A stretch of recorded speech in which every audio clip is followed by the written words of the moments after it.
preach here on the Thursday. Usually, when we preach on Thursday, we use English. Pero this night, allow me to preach in Taglish. Okay?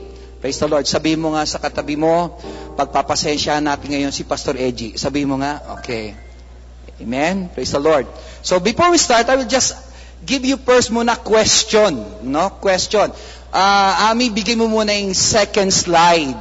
Kasi, topic po natin ngayon is balanced life. So, ito po yung, according to the Bible, you will know the tree by its fruit. Okay? Ganon din naman po yung mga doktor, when they diagnose you, they will always see muna yung symptoms. Okay? The fruit of your pain, of your discomfort and irritation, that's what they will ask first before they will know what kind of disease you have. Amen? So, to analyze kung ang buhay po natin ay imbalance, let's first ask some question. Ito po yung unang question. No? Dami pong question yun eh. Una, do you feel that there's so much activities that is cramming up in every minute of your time in the office? Okay. Or you're doing so much in the office but not achieving anything. Okay? Or even, you're not even doing anything. Okay? Yun naman extreme. Is there nothing that you can do with your time? Okay? Second is, are you pressured of the thought that everybody in the office depends on you? Na hindi mo mabitawan ang trabaho mo. Na even when you're home or on vacation, your mind is not on your vacation but on your office. Okay? Also said, and do you feel you have lost sight of who you are and the reason why you have chosen this job? It seems like every day it's the same old routine. Okay? Pasok ka ng umaga, nagmamadali ka, traffic ka doon sa FX mo, punta ka doon sa iyong opisina, and then sasabunin ka ng boss mo, and then tapos cramming uli sa iyong trabaho, may break ka, break pa, lunch time, then tapos hapon uli, tapos before 4 o'clock pa lang, nag-aayos ka na ng gamit mo. Uwi ka na, ready ka na to go home eh. And then yun naman, makipagbuno ka na naman sa traffic, uwi ka na naman sa bahay. The same old thing. Manonood ng TV, magpapahinga, tulog na naman, gising na umaga. Keeps on doing it day after day after day after day. And you wonder, when will this stop? Okay? Next question.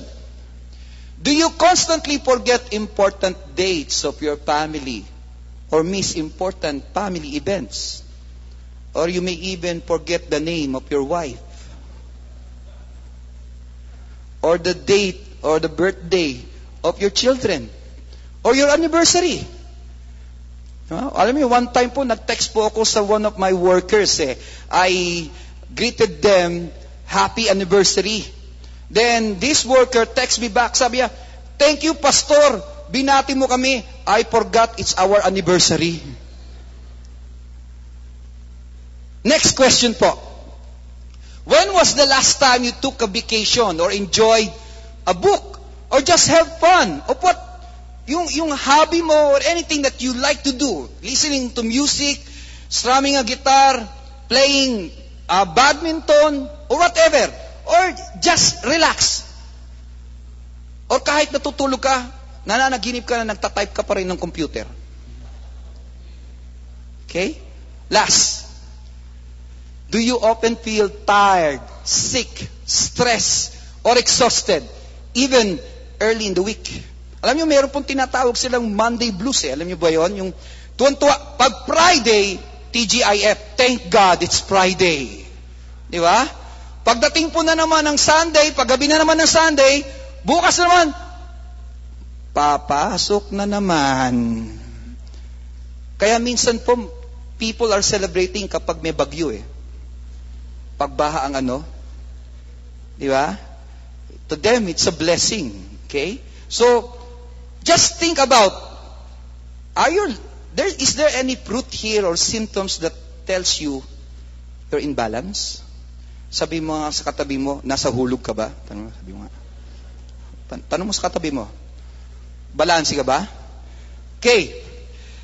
As I was searching po, and I was studying, one of the patterns na nakita ko, although it's not really perfect po, I was reading po one of the book of Stephen Covey. Okay, no?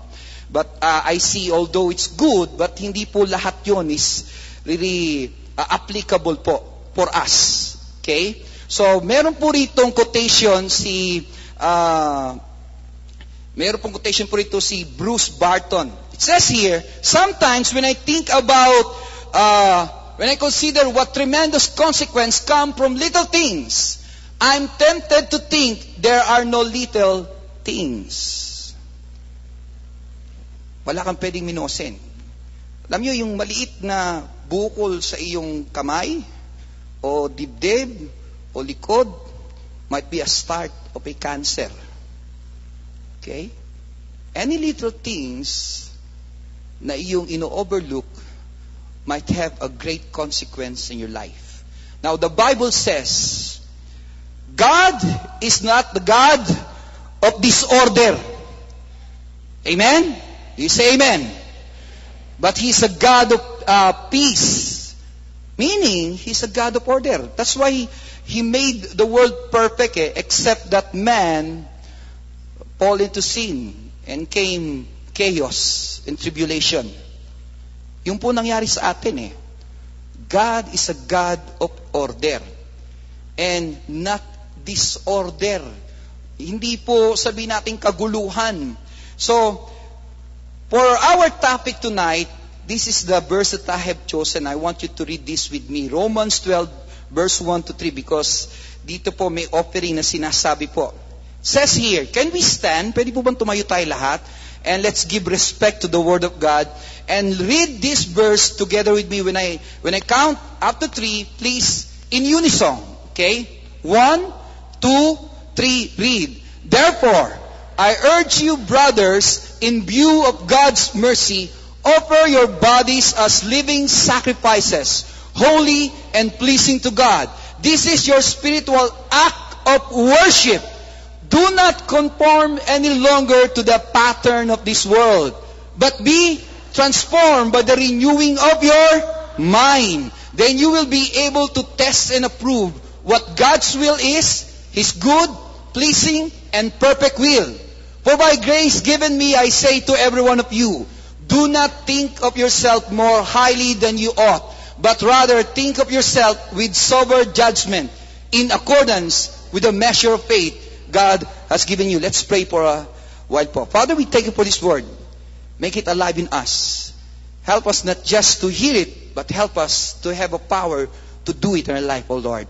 Help us not to be the same people who entered here, Lord, when we go to our respective homes. Transform us into your glory to affect our family and our community. This Lord pray in Jesus' name. Everybody say, Amen. Praise God. Praise the Lord. 4 things po ang tinalakay doon sa book na binasa ko na dapat po nating ibalanse.